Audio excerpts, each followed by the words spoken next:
السلام علیکم ورحمۃ اللہ وبرکاتہ. الحمدللہ وحدہ والصلاة والسلام علی من لا نبی بعدہ.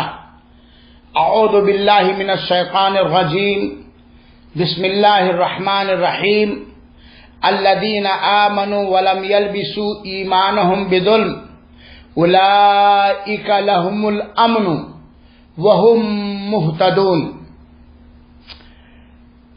عقیدہ کورس کے اس تیسرے کلاس کے اندر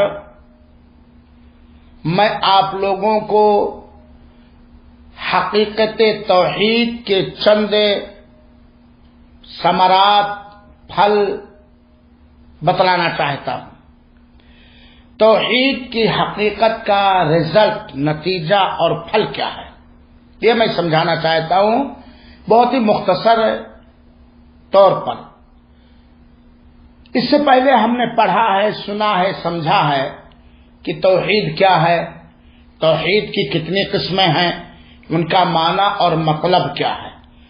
اگر یقیناً ہمارے دلوں میں توحید ہے اور توحید کے سارے انواع اور اقسام کو ہم نے اچھی طریقے سے سمجھ لیا ہے اور یقین کر لیا ہے، تو توحید کی حقیقت کے نتائج یہ نکلیں گے کہ ہمیں ہر طرح سے اللہ تعالی ہی پر اکیلے بھروسہ کرنا چاہیے، توکل کرنا چاہیے جیسا کہ اس پر توکل کرنے کا حق ہے، اور اللہ کی دیگر مخلوق سے شکایتوں کو چھوڑ دینا چاہیے، اور اللہ تعالی ہی سے ہمیں سچی محبت کرنی چاہیے، اور اللہ تعالی کو اور اللہ تعالی کی حکموں کو، اس کی حکمتوں کو ہمیں تسلیم کر لینا چاہیے،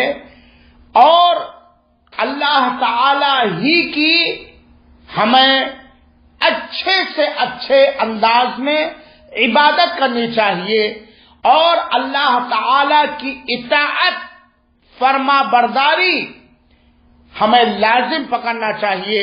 اللہ کی نافرمانی سے ہمیں بچنا چاہیے، اللہ تعالی ہی سے دعا فریاد کرنا چاہیے، اللہ تعالی ہی کو اکیلا نفع اور نقصان کا مالک ماننا چاہیے، اور اللہ تعالی کے ناموں اور صفات پر یقین کر کے وہ نام جو اللہ تعالی کے ہیں یا وہ صفات و خوبیاں جو اللہ تعالی کے اندر ہیں وہ اللہ تعالی وحدہ لا شریک ہی کے اندر ماننا چاہیے.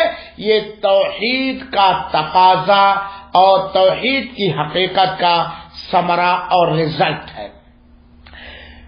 توحید وہ عبادت ہے جس کی دعوت اللہ تعالی کے سارے نبیوں اور رسولوں نے دی ہے، اور توحید وہ عبادت ہے، وہ عقیدہ ہے جس کے بنا، جس کے اقرار کے بنا اور جس کے تسلیم کے بنا یا جس کے تقاضے اور چاہت کی تکمیل کے بنا کوئی رب کا قریبی، رب کا ولی اور رب کا فرما بردار نہیں ہو سکتا، اور نہ رب کی بنائی ہوئی جنت کا مستحق ہو سکتا، اور نہ ہی اللہ کی جہنم سے وہ بچ سکتا ہے.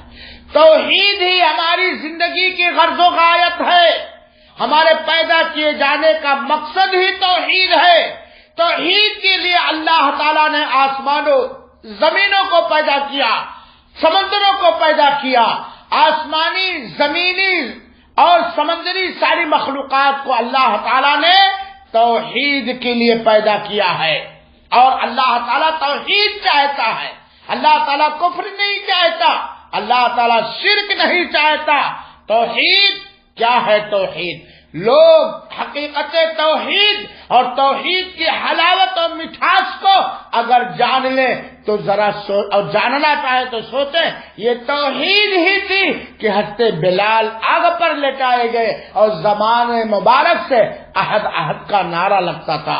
یہ توحید ہی کی شیرینی اور مٹھاس اور حلاوت تھی کہ عبداللہ بن حذیفہ کو کے سر میں بیچوں بیچ سر میں آرا رکھ کر کے پھاڑ دیا گیا، لیکن زبان و دل میں احد احد کا نعرہ ہے. یہ توحید ہی کی حلاوت اور مٹھاس تھی کہ عبداللہ ابن زبیر اور دیگر صحابہ کرام کو مختلف انداز کی کفار مکہ نے، توحید کے دشمنوں نے، شرک کے دلدالوں نے، کفر کے دیوانوں نے اس مختلف انداز کی سزائیں دی، لیکن پائے استقامت میں ذرہ برابر حرکت نہیں آئی. توحید کی فضیلت سنو میرے بھائیوں، توحید کی سب سے بڑی فضیلت یہ ہے کہ توحید والوں ہی کے لیے ہر طرح کا امن اور ہر طرح کی ہدایت ہے. ہر طرح کا امن، سکون، اطمینان، راحت، عیش و عشرت، نعمت اور آزمائشیں بھی توحید ہی والوں کے لیے ہے، اور ہر طرح کی ہدایت یہ توحید والے ہی ہے. اللہ تعالیٰ نے فرمایا الذین آمنوا، جو لوگ ایمان لائے، وَلَمْ يَلْبِسُوا إِيمَانَهُمْ بِظُلْمٍ، اور اپنے ایمان میں ظلم کو نہیں ملایا. اور واضح رہے کہ مفسرین کرام نے، عبداللہ ابن عباس جیسے مفسرین کرام نے فرمایا ہے کہ سورہ انعام کی آیت نمبر 82 کے اندر جو لفظ ظلم کا ذکر ہے کہ جو لوگ ایمان لائے اور اپنے علم میں ظلم کی ملاوٹ نہیں کی، تو اس ظلم سے مراد شرک ہے، شرک ہے. اور اللہ تعالی نے دوسری جگہ فرمایا بھی ہے ان الشرک لظلم عظیم، شرک، کفر یہ سب سے بڑا ظلم ہے. تو جو لوگ ایمان لائے اور اپنے ایمان میں شرک کی ملاوٹ نہ کی، کفر کی ملاوٹ نہ کی، ظلم کی ملاوٹ نہ کی، اولئک لہم الامن، سمجھیے میرے بھائیوں اور بہنوں، انہی لوگوں کے لیے امن ہے، سکون ہے، اطمینان ہے، راحت ہے، سعادت ہے. امن اپنے سارے معانی اور مفہوم کے ساتھ انہی لوگوں کے لیے امن ہے. وہم مہتدون، اور وہی لوگ ہدایت یافتہ ہے، وہی ہدایت کے راستے پر. کون لوگ؟ جو ایمان لائے. نمبر 1 جو ایمان لائے، اور نمبر 2 اپنے ایمان میں شرک کو نہیں ملایا، ظلم کو نہیں ملایا. یہ توحید کی سب سے بڑی فضیلت ہے. میرے بھائیوں ساتھیوں، توحید کی فضیلت جاننے کے لیے آئیے صحیح بخاری اور صحیح مسلم کے ایک حدیث پاک کا خلاصہ ہم سنیں. حضرت عبادہ بن صامت رضی اللہ تعالیٰ عنہ کہتے ہیں کہ نبی کریم صلی اللہ علیہ وآلہ وسلم، جب نبی کریم صلی اللہ علیہ وسلم کا نام آئے تو آہستہ صلی اللہ علیہ وآلہ وسلم کہہ لو میرے بھائیوں. 10 رحمت ملے گی، 10 برکت ملے گی، 10 رتبے بلند ہوں گے، 10 گناہ معاف ہوں گے. حضرت عبادہ بن صامت رضی اللہ تعالیٰ فرماتے ہیں کہ اللہ کے رسول اکرم صلی اللہ علیہ وسلم نے فرمایا من شہد اللہ الہ الا اللہ وحدہ لا شریک لہ، جس نے دل و زبان سے ایمان اور یقین کے ساتھ، دل و زبان کی سچائی کے ساتھ اس بات کی گواہی دی کہ لا الہ الا اللہ، معبود برحق، سچا معبود، حقیقی معبود صرف اللہ تعالی ہی ہے جو اکیلا ہے، لا شریک لہ، اس کا کوئی شریک و ساجدار اور پارٹنر نہیں، وَأَنَّ مُحَمَّدًا عَبْدُهُ وَرَسُولُهُ، اور اس بات کی جس نے گواہی دی کہ محمد صلی اللہ علیہ وآلہ وسلم اللہ کے بندے اور اس کے رسول ہیں، اور جس نے گواہی دی عیسیٰ عبد اللہ ورسولہ وکلمتہ القاہ الی مریم، کہ عیسیٰ علیہ الصلاۃ والسلام یہ اللہ کے بندے اور اس کے رسول اور اس کے کلمہ ہیں جسے اللہ تعالی نے مریم علیہ الصلاۃ والسلام کی طرف ڈالا تھا اور اس کی روح ہے، اور جس نے اس بات کا اقرار کیا والجنت حق، کہ جنت حق ہے، والنار حق، اور جہنم حق ہے، ادخلہ اللہ الجنہ، اللہ تعالی اسے جنت کے اندر ضرور بضرور داخل کرے گا، وہ کچھ بھی عمل لے کر کے آئے. گویا جنت میں داخلے کا پہلا اور آخری داخلی سبب توحید ہے. ایمان اور ایمان میں شرک کی عدم ملاوٹ، وہ ایمان، وہ توحید جو شرک سے، کفر سے مربع، منزہ، مبرہ، پاک اور بالکل دور ہو، ایسے ہی لوگوں کے لیے جنت ہے. تو جنت میں داخلے کا سبب، امن حاصل کرنے کا ذریعہ، ہدایت پانے کا ذریعہ توحید ہی ہے میرے بھائیوں ساتھیوں. اگر کوئی شخص توحید پر انتقال کیا، یقین اور دل کی سچائی کے ساتھ مرتے ہوئے، جس کی زبان مبارک سے کلمہ توحید لا الہ الا اللہ یا اشہد ان لا الہ الا اللہ نکلا، اور اسی پر اس پر ایمان کے ساتھ، اقرار کے ساتھ اس کی وفات ہوئی، دل کی سچائی کے ساتھ، وہ جنت میں ضرور داخل ہوگا. اور کسی گناہ کی وجہ سے اگر جہنم میں بھی گیا تو توحید پر مرنے والا ہمیشہ ہمیں جہنم میں نہیں جائے گا، اپنے گناہوں کی سزا پانے کے بعد وہ جنت کے اندر جائے گا. اس کا برعکس جو کفر پر مرا، جو شرک پر مرا، وہ کتنی بھی نیکیاں لے کر کے آئے، وہ ہمیشہ ہمیں جہنم میں رہے گا. انہ من یشرک باللہ فقد حرم اللہ علیہ الجنہ ومأواہ النار وما للظالمین من انصار. میرے بھائیو ساتھیوں، توحید والوں کو اللہ تعالی مختلف انداز کے پھل اور بدلے دے گا. اور اس کو جاننے کے لیے سورہ بقرہ کی آیت نمبر 25 کا ترجمہ اور تفسیر پڑھ لیجئے.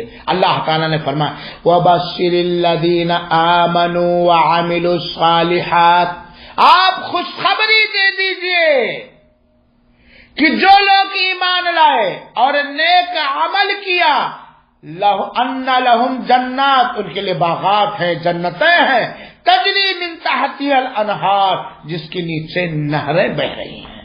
یہ توحید کا پھل اور بدلہ ہے، ثمرات ہیں. حضرت جابر بن عبداللہ رضی اللہ عنہ بیان فرماتے ہیں کہ نبی کریم صلی اللہ علیہ وآلہ وسلم کی خدمت اقدس میں ایک آدمی حاضر ہوا اور اس نے دریافت کیا، سوال کیا اور کہا یا رسول اللہ مل موجبتانی، وہ دو چیزیں کون ہیں جو واجب کر دینے والی ہیں؟ دو واجب کر دینے والی چیزیں کون ہیں؟